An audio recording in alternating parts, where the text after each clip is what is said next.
วิธีเข้าสู่ระบบบอตเช็กเนาะที่เราจะใส่ตั้งค่าตอบคอมเมนต์ออโตหรือว่าตอบข้อความออโตต่างๆเนาะให้เรามาเข้าหน้าตั้งกูเกิลแล้วค้นหาคำว่าบอตเค้กแล้วเลือกเข้าไปในเว็บแรกเลยเนาะจะเข้ามาสู่หน้าตั้งเว็บไซต์ของบอตเค้กเนาะสามารถเปลี่ยนภาษาได้อยู่ตัวนี้เนาะหลังจากนั้นให้กดเข้าไปสู่ระบบ การเข้าเชื่อมต่อก็จะเป็นคือกันกับตัวแพนเค้กเลยเนาะคลิกเข้ามาแล้วมันจะเป็นหน้าต่างแบบนี้ให้เราเลือกเชื่อมต่อผ่านเฟซบุ๊ก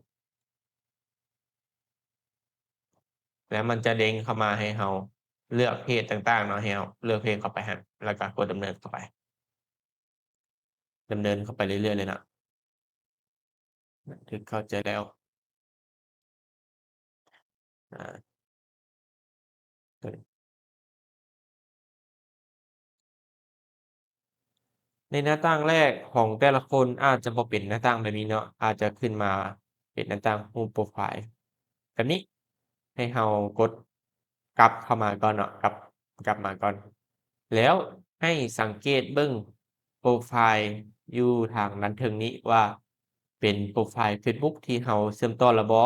ถ้าหากว่าบ่ขึ้นโพรไฟล์เฟซบุ๊กที่เราส่งต่อ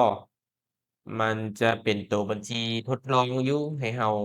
เลือกออกจากระบบใหม่ก่อนเนาะออกจากระบบใหม่แล้วมาเข้าเชื่อมต่อใหม่เนาะเชื่อมต่อใหม่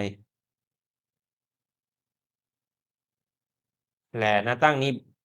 ให้สังเกตเบิ่งหน้าตั้งนี้ให้กดตัวแก้ไขนี้ก่อน แล้วก็มาเลือกเชื่อมต่อเฟซบุ๊กใหม่แล้วก็เชื่อมต่อไปเรื่อยๆเรื่อยๆเลยเนาะเพื่อให้เลือกบัญชีโพรไฟล์ที่เราได้เชื่อมต่อให้ถ้าหากว่าเราล็อกอินเชื่อมต่อเป็นโพรไฟล์ของเราแล้วมันจะขึ้นเป็นรูปโพรไฟล์ของเราขึ้นมาจะถูกต้องก็แล้วก็จะมีเพจของเราโชว์ขึ้นมาเนาะถ้าหากว่าเพจของเราบ่โชว์ขึ้นหน้าตั้งนี้ให้กดเข้าตัวเชื่อมต่อนี้เนาะแล้วมาเข้าตัว Messenger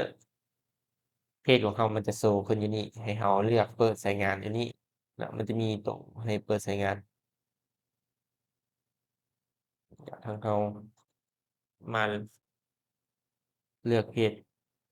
ถ้าว่าเพจที่ยังบ่ได้ใช้งานมันจะโชว์ขึ้นมาว่าอยู่นี่ก็ได้เนาะไม่ได้ใช้งานมันจะโชว์อยู่นี่ให้เรามาเลือกติ๊กเอาแล้วก็เปิดใช้งานก็ได้ที่นี่ก็ได้แล้วมันก็จะมาเด้งขึ้นมาอยู่หน้านี้อา